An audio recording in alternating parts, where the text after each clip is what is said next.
الحمد لله رب العالمين والعاقبة للمتقين والصلاة والسلام على سيد المرسلين وعلى آله وأصحابه أجمعين. أما بعد فأعوذ بالله من الشيطان الرجيم. بسم الله الرحمن الرحيم. ولا تحسبن الذين قتلوا في سبيل الله أمواتا. صدق الله مولانا العظيم وبلغنا رسوله النبي الأمين المكين الكريم ونحن على ذلك لمن الشاهدين والشاكرين والحمد لله رب العالمين.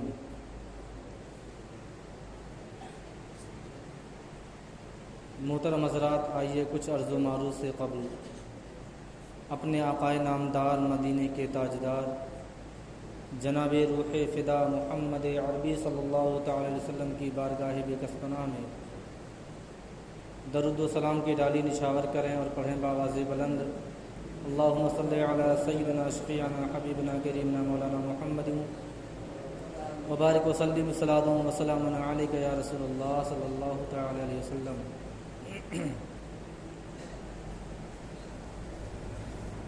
محترم سامعین، یہ عربی مہینوں کا شوال المکرم کا مہینہ جو چل رہا ہے، اسی ماہ میں تاریخ اسلام کی دوسری فتح و کامرانی والی جنگ، جس کو جنگ احد بھی کہا جاتا ہے اور غزوہ احد بھی کہا جاتا ہے. پچھلے جمعہ کو میں نے غزوہ احد کا کچھ تفصیلی واقعہ بیان کیا اور کچھ باقی رہ گیا جو انشاءاللہ العزیز ابھی بیان کرنے کی کوشش کر رہا ہوں. محترم سامعین، جیسا کہ میں پہلے بتا چکا ہوں کہ تاریخ اسلام کی پہلی جنگ جسے غزوہ بدر کہا جاتا ہے اور دوسری جس کو غزوہ احد کہا جاتا ہے، دونوں جنگوں میں، دونوں معرکوں میں آپس میں بڑا تال میل ہے، بڑا تعلق ہے، کیونکہ غزوہ بدر ہی ایک ایسی جنگ ہے جسے تمام عالم اسلام کے مسلمان اپنی اس تاریخ کو یاد کرتے ہیں تو ان کا دل خوش ہو جاتا ہے اور ان کا جذبہ ایمانی بیدار بھی ہو جاتا ہے. کیوں؟ اس وجہ سے کہ 1000 کے مقابلے میں مسلمانوں کی تعداد صرف 313 تھی اور اللہ تبارک و تعالیٰ نے اس میدان جنگ میں مسلمانوں کو فتح و کامرانی عطا فرمائی تھی. اور وہی پہلی جنگ تھی جس میں کفار قریش کے بڑے بڑے سردار، بڑے بڑے نامور پہلوان اس جنگ میں مارے گئے تھے، جس کی وجہ سے کفار قریش کا حوصلہ پست ہو گیا تھا اور وہ پسمردہ ہو گئے تھے. لیکن اسی جنگ کا بدلہ لینے کے لیے جو دوسری جنگ قیادت میں آئی جسے غزوہ احد کہا جاتا ہے، وہ صرف اور صرف مسلمانوں کو اس خاکدان گیتی سے ان کی ہستی کو مٹا دینے کے لیے کفار قریش کا پورا لشکر ایک جٹ ہو گیا تھا اور ان کی تعداد تقریباً 10,000 کے قریب تھی اور مسلمانوں کی تعداد کم و بیش 1,000 کی تھی. بہرحال جب جنگ کی سپہ سالاری ہمارے اور آپ کے نبی کریم حضور تاجدار مدینہ صلی اللہ تعالی علیہ وسلم کی سرپرستی میں، ان کی قیادت میں جب مسلمانوں کا 1000 کا لشکر غزوہ احد کے پہاڑیوں کے درمیان پہنچتا ہے اور ادھر کفار قریش کا 10,000 کا لشکر 1,000 کے مقابلے کے لیے مسلمانوں کو نیست و نابود کرنے کے لیے پہنچا تھا۔ لیکن بتا دینا چاہتا ہوں کہ تاریخ تو یہ بتاتی ہے کہ مسلمانوں کی تعداد 10,000 کے مقابلے میں 1,000 تھی، لیکن میں آپ کو بتا دینا چاہتا ہوں کہ مسلمانوں کی تعداد، ان کے لشکر کی تعداد 1,000 نہیں بلکہ 10,000 کے مقابلے میں صرف 700 تھی۔ کیسے تھی؟ چونکہ جب مدینے سے مسلمانوں کا لشکر نکلا تھا تو واقعی ان کی تعداد 1,000 تھی، لیکن جب ایک بدبخت شخص تھا اس لشکر میں، مسلمانوں کے لشکر میں ایک منافق تھا جس کا نام عبداللہ ابن عبی تھا۔ اس نے جب دیکھا کہ مسلمانوں کا صرف 1,000 لشکر ہے اور کفار قریش کا 10,000 کا لشکر ہے تو بوکھلا گیا اور مسلمانوں کی فوج سے اپنے ہمراہیوں کو، جو اس کے ماننے والے تھے، اس کے جاننے والے تھے، ان کی تعداد 300 کے قریب بتائی جاتی ہے، وہ 300 سپاہیوں اور 300 مجاہدوں کا لشکر لے کر کے درکنار ہو جاتا ہے اور مسلمانوں کو مخاطب کر کے کہتا ہے، اے مسلمانوں جاؤ لڑو، مجھے مرنا نہیں ہے۔ ارے 10,000 کے مقابلے کے لیے صرف مسلمانوں کی 1,000 کی تعداد ہے، بھلا کیسے ممکن ہے کہ جنگ جیتی جا سکتی ہے؟ بھلا کیسے مسلمان اس 10,000 لشکر سے کیسے فتح کا مرانی حاصل کر سکتا ہے؟ لیکن جب ابو عامر اپنے 300 سپاہیوں کو لے کر کے الگ ہو جاتا ہے تو مسلمانوں کی تعداد 10,000 کے مقابلے میں صرف اور صرف 700 کی تعداد بچتی ہے۔ بھلا سوچو مسلمانوں، کیسا جذبہ اللہ تبارک و تعالیٰ نے ان تمام صحابہ کرام کو عطا کیا تھا، کیسا ان کے دل میں ایمان تھا کہ 10,000 کا مقابلہ کرنے کے لیے 700 مسلمان اپنی جانوں پر کھیل کر کے اللہ تبارک و تعالیٰ کے نبی پر اپنی جان قربان کرنے کے لیے اس غزوہ احد کے تپتی ہوئی سرزمین پر اپنے آپ کو پیش کر دیا تھا۔ مسلمانوں، میں نے آپ کو بتایا تھا کہ پہلے جنگوں کا دستور تھا کہ دونوں طرف کے افراد جب لڑائی کرنے کے لیے تیار ہوتے تھے تو پہلے دونوں طرف کے افراد صرف ایک لوگ آتے تھے، ایک ان کی طرف سے ایک ان کی طرف سے، اس کے بعد کچھ اس طرح سلسلہ چلتا تھا، اس کے بعد باقاعدہ جنگ لڑی جاتی تھی۔ سب سے پہلے حضرت علی کرم اللہ وجہ الکریم، جو طلحہ سب سے بڑا پہلوان تھا، جس کو میں پچھلے جمعہ کو بیان کر چکا ہوں، جب حضرت علی رضی اللہ تعالی عنہ اس طلحہ کو نار جہنم رسید کر چکے، اس کے بعد طلحہ کا جو کفار قریش کی طرف سے لڑنے آیا تھا، طلحہ کا ایک بھائی تھا، وہ بھی بہت نامور پہلوان تھا، وہ بھی بہت بڑا جنگجو تھا۔ جب دیکھا کہ میرا بڑا بھائی طلحہ مارا گیا ہے تو جس کا نام ابو شیبہ تھا، علم ہاتھ میں اٹھا کر کے جنگ کی طرف آیا اور میدان میں گرجنے لگا اور مسلمانوں کو مخاطب کر کے کہنے لگا، ہے کوئی مسلمان جو میرے تلوار کا زور برداشت کر سکے؟ ہے کوئی مسلمان جو میرا مقابلہ کر سکے؟ جب اتنا سننا تھا جو حضرت امیر حمزہ رضی اللہ تعالی عنہ، جن کو اللہ تبارک و تعالیٰ نے سپہ سالاری کی ایسی طاقت و قوت عطا کی تھی، آپ کو اللہ تبارک و تعالیٰ نے ایسا جنگجو عطا کیا تھا، آپ کو ایسی سپہ سالاری عطا کی تھی، آپ کو ایسی طاقت و قوت اللہ تبارک و تعالیٰ نے عطا کر رکھی تھی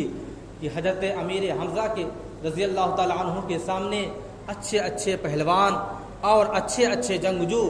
مات کھا جاتے تھے، پست ہو جاتے تھے اور اپنا سر قلم کر کے ہی سانس لیتے تھے۔ بہرحال جب ابو شیبہ نے للکارا تو حضرت امیر حمزہ رضی اللہ تعالیٰ عنہ نے حضور تاجدار مدینہ صلی اللہ تعالی علیہ وسلم سے اجازت چاہی اور آپ نے کہا کہ مجھے اجازت دی جائے تاکہ میں ابو شیبہ کا مقابلہ کروں۔ حضرت امیر حمزہ رضی اللہ تعالی عنہ کو اجازت مل جاتی ہے، آپ میدان کارزار کی طرف اپنا رخ کرتے ہیں اور فوراً ایک پل میں، ایک لمحے میں اپنے گھوڑے کو ایڑ لگاتے ہیں اور ابو شیبہ کے سامنے کھڑے ہو جاتے ہیں۔ چونکہ حضرت امیر حمزہ رضی اللہ تعالی عنہ کی عمر اس وقت کچھ زیادہ ہی ہو چکی تھی، آپ بڑھاپے کی منزل میں قدم رکھ چکے تھے۔ جب ابو شیبہ نے دیکھا تو حضرت امیر حمزہ رضی اللہ تعالی عنہ کو للکارا، کہا اے بوڑھے، تم مجھ سے مقابلہ کرنے کے لیے آیا ہے؟ ارے تیرے فوج میں، تیرے لشکر میں کوئی جوان نہیں ہے کیا؟ حضرت امیر حمزہ رضی اللہ تعالی عنہ کو جلال آتا ہے اور کہا کہ تو اپنی جوانی پہ گھمنڈ کرتا ہے، ذرا تو اس بڑھاپے سے، اس بوڑھے سے بھی مقابلہ کر کے تو دکھا۔ پھر ابو شیبہ نے جب پہلا وار کیا تو حضرت امیر حمزہ رضی اللہ تعالی عنہ نے پلٹ وار کرنے کے بجائے اس کی تلوار کا وار اپنی تلوار پر روکا اور پیتڑا بدل کر کے حضرت امیر حمزہ رضی اللہ تعالی عنہ نے جب دوسری طرف سے گھوم کر کے اس ابو شیبہ کے اوپر تلوار اٹھائی ہے تو ابو شیبہ نے دور سے آپ پر خنجر کا وار کیا اور بہت ہی بھرپور طاقت سے آپ پر خنجر کا وار کیا، اور دور سے آپ پر خنجر جب پھینکتا ہے تو حضرت امیر حمزہ رضی اللہ تعالی عنہ اس کے خنجر کو اپنے فولاد جیسے ہاتھوں سے، اس خنجر کو اپنے ہاتھوں سے کیچ کر لیتے ہیں اور روک لیتے ہیں۔ اور جب دیکھا ابو شیبہ نے کہ اب میرے ہاتھ میں کچھ بھی نہیں ہے، میں تو نہتا ہوں، ایک خنجر تھا جو امیر حمزہ کی طرف پھینک چکا ہوں، اب میں مقابلہ کس چیز سے کروں گا؟ حضرت امیر حمزہ رضی اللہ تعالیٰ عنہ نے اسی موقع دے دیا اور کہا کہ تو اپنی تلوار اپنے میان سے نکال لے، اس کے بعد میرا مقابلہ کر، میں تجھے اتنی فرصت دیتا ہوں، اور ہرگز تو میرے بڑھاپے پہ ترس مت کھانا، کیونکہ ابھی سامنے بات ہو جائے گی کہ بڑھاپے میں طاقت ہے یا جوانی میں طاقت ہے۔ چنانچہ ابو شیبہ نے تلوار اپنی میان سے نکالا اور پھر آپ پر وار سے وار کرنا شروع کر دیا۔ حضرت امیر حمزہ رضی اللہ تعالی عنہ اس کے وار کو روکتے جاتے اور ایک بار حضرت امیر حمزہ رضی اللہ تعالی عنہ نے اس کے وار کو خالی جانے دیا اور آپ نے ایسی طاقت سے اس کے جسم پر وار کیا کہ کندھے پر جب حضرت امیر حمزہ رضی اللہ تعالی عنہ کی تلوار ابو شیبہ کے کندھے پر پڑتی ہے تو دنیا آج بھی گواہ ہے، تاریخ آج بھی شاہد ہے اس بات کی کہ ابو شیبہ کا پورا جسم کندھے سے لے کر کے پیر تک دو ٹکڑوں میں الگ ہو گیا۔ پھر اس کے بعد مسلمانوں کے لشکر سے نعرے تکبیر کی آواز گونجتی ہے۔ اس کے بعد حضرت امیر حمزہ رضی اللہ تعالی عنہ اسے فی النار جہنم کر کے اپنے لشکر کی طرف واپس آ جاتے ہیں۔ بہرحال جب کفار قریش نے دیکھا کہ ہمارے بڑے بڑے بہادر مسلمانوں کے سامنے، مسلمانوں کے بوڑھے مجاہدین کے سامنے شکست کھا جاتے ہیں، پست ہو جاتے ہیں اور مردہ ہو جاتے ہیں، تو ابو سفیان جو کفار قریش کی لشکر کا سردار تھا، جو ان کا سپہ سالار تھا، اس نے اعلان کیا کہ یک بارگی 10,000 مجاہدین مسلمانوں کے صرف 700 لشکر پر ایک بارگی تمام مجاہدین، تمام کفار قریش نے جب مسلمانوں پر تیر کا وار کیا تو تیر کی ہنہناہٹ سے ایسا وار کیا ان لوگوں نے کہ مسلمانوں کے اوپر جب تیر کی بارش ہونے لگی تو میرے نبی کریم حضور تاجدار مدینہ صلی اللہ تعالی علیہ وسلم جو تقریباً 200 یا 300 ایسے تیر انداز تھے جن کا نشانہ کبھی چوک نہیں کھاتا تھا، حضور تاجدار مدینہ صلی اللہ علیہ وسلم نے انہیں اجازت دے دی کہ ان پر تیر کا وار کیا جائے، ان پر تیر کی بوچھار کی جائے۔ تو جب مجاہدین اسلام نے ان کفار قریش پر تیر برسایا ہے تو لوگ پیچھے ہٹ گئے اور گھمسان کی لڑائی شروع ہو گئی۔ اسی جنگ میں ایک صحابی رسول تھے جن کا نام حضرت مصعب رضی اللہ تعالی عنہ تھا۔ جب جنگ کی گھمسان چالو ہو گئی تو تمام مسلمانوں کا لشکر مسلمانوں کے ہر مجاہد، چاہے وہ حضرت ابو بکر صدیق رضی اللہ تعالیٰ عنہ ہوں، چاہے حضرت عمر فاروق رہے ہوں، چاہے حضرت عثمان غنی رہے ہوں، یا حضرت علی کرم اللہ وجہ الکریم رضی اللہ تعالیٰ عنہ رہے ہوں، بتایا جاتا ہے کہ آپ لوگ جس طرف رخ کر لیتے تھے اس طرف کفار قریش کی لاشیں بچ جاتی تھیں، اور حضرت علی رضی اللہ تعالیٰ عنہ کے تلوار چلانے کا انداز یہ تھا کہ آپ اپنے سامنے بھی لڑتے تھے، اپنے دائیں بھی وار کرتے تھے، بائیں بھی وار کرتے تھے، اگر کوئی پیچھے سے حملہ کرتا تھا تو آپ پیچھے کا بھی جواب دیتے تھے۔ حضرت علی رضی اللہ تعالیٰ عنہ کے بارے میں بتایا جاتا ہے کہ آپ کے چاروں طرف لاشوں کا ڈھیر لگ گیا، حضرت علی نے ایسا وار کیا کفار قریش پر کہ ان کی لاشیں لاتعداد میں منزہ ہو گئیں اور ایک طرف اکٹھا ہو گئیں۔ اس کے بعد جب کفار قریش نے دیکھا کہ مسلمانوں کا لشکر ہم پر حاوی ہو رہا ہے، ہم پر فتح و کامرانی پا رہا ہے، تو کفار قریش نے اپنا مال و زر چھوڑ کر کے بھاگنے کا ارادہ کر لیا۔ اس کے بعد جب مسلمانوں نے دیکھا کہ کفار قریش کا لشکر بھاگنے پر آمادہ ہے تو تمام وہ مسلمان جو اس سمے خطائے اجتہادی کے ملوث ہو چکے تھے، جو تمام کفار قریش کا مال غنیمت لوٹنے میں مشغول ہو گئے، اور ادھر 50 آدمیوں کا 50 مجاہدین کا دستہ جو میرے نبی کریم صلی اللہ علیہ وسلم نے سب سے پہلے پہاڑی احد پہاڑی پر بٹھا رکھا تھا کہ اگر کسی طرف سے کفار قریش کا کوئی لشکر ادھر سے گزر ہو تو آپ تمام وہ مجاہدین جو 50 لوگوں کا ایک دستہ تھا، جو تیر انداز تھے، میرے نبی کریم صلی اللہ علیہ وسلم نے پہلے ان کو سمجھا رکھا تھا کہ آپ حضرات اگر کفار قریش کا کوئی لشکر آتا ہے تو ان پر تیر کی بارش کر دیجئے تاکہ کوئی مسلمانوں پر پیچھے سے حملہ کرنے نہ پائے۔ اور اسی لشکر میں حضرت مصعب رضی اللہ تعالیٰ عنہ تھے جو لڑتے لڑتے شہید ہو گئے۔ حضرت مصعب صحابی رضی اللہ تعالیٰ عنہ ایک ایسے صحابی تھے کہ جن کا چہرہ میرے نبی کریم حضور تاجدار مدینہ صلی اللہ علیہ وسلم سے بالکل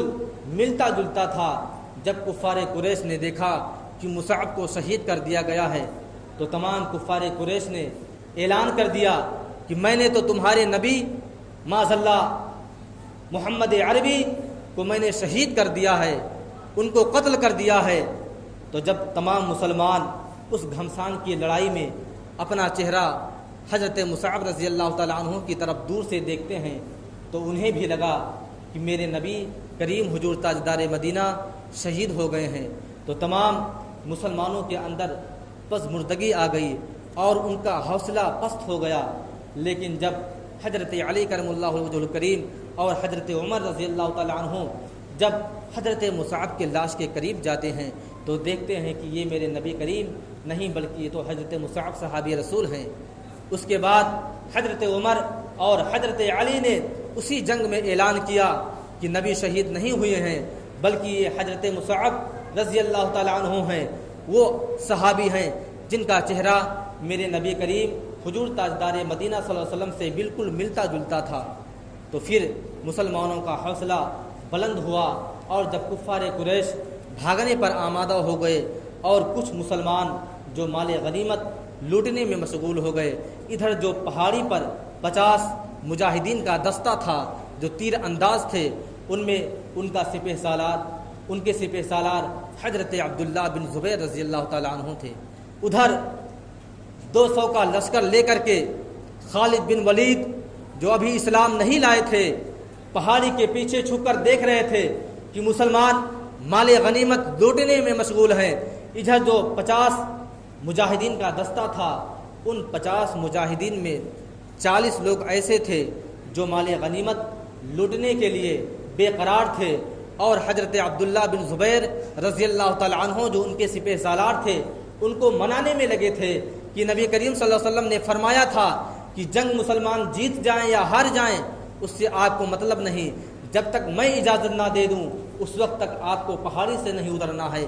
لیکن آپ حضرت عبداللہ بن زبیر رضی اللہ تعالیٰ عنہ ان 40 لوگوں کو سمجھاتے رہے، لیکن وہ لوگ نہیں مانے اور پہاڑی سے نیچے اتر کر کے مال غنیمت میں جب لوٹنے میں مشغول ہو گئے۔ ادھر خالد بن ولید جو بھی اسلام نہیں لائے تھے، جو بھی مسلمان نہیں ہوئے تھے، موقع کو غنیمت سمجھا اور فوراً اپنے 200 لشکر کو لے کر کے پہاڑ پر چڑھ گئے۔ صرف 200 لشکر کے مقابلے میں ان کی ٹکر میں صرف 10 مسلمان تھے۔ حضرت عبداللہ بن زبیر رضی اللہ تعالیٰ عنہ نے ان کا بھرپور مقابلہ کیا، لیکن 10 لوگ 200 کے مقابلے میں کب تک لڑتے؟ ان 10 لوگوں کو خالد بن ولید نے اور ان کے سپاہیوں نے شہید کر دیا۔ اور اس کے بعد مسلمان جو مال غنیمت لوٹنے میں مشغول تھے، ان کی طرف خالد بن ولید اپنا لشکر لے کر کے گئے اور بہت سے صحابہ کرام رضی اللہ تعالیٰ عنہ کو شہید کر دیا۔ اور پھر مسلمانوں نے، اللہ تبارک و تعالیٰ نے کسی طریقے سے مسلمانوں کے اندر جذبہ ایمانی اور جذبہ جہاد پیدا کیا، اور جب مسلمانوں نے پلٹوار کیا تو کفار قریش کے لاشوں کے ڈھیر لگا دیے، اور دوسری بار پھر کفار قریش بھاگنے پر آمادہ ہو گئے۔ اللہ تبارک و تعالیٰ کی بارگاہ میں دعا ہے کہ اللہ تبارک و تعالیٰ ان تمام شہیدان احد کے بدلے میں ہم تمامی مسلمانوں کی مغفرت اور بخشش عطا فرمائے، اور اللہ تبارک و تعالیٰ ہم تمامی مسلمانوں کو نمازوں کی پابندی کرنے کی توفیق و رفیق عطا فرمائے۔ وآخر دعوانا الحمدللہ رب العالمین۔ السلام علیکم۔ عبد الرحمن صاحب کی طبیعت علیل ہے، آپ تمامی حضرات سے گزارش ہے کہ ان کی صحت کے لیے آپ تمامی حضرات دعا فرمائیں کہ اللہ تبارک و تعالیٰ انہیں صحت و تندرستی عطا فرمائے۔ السلام علیکم۔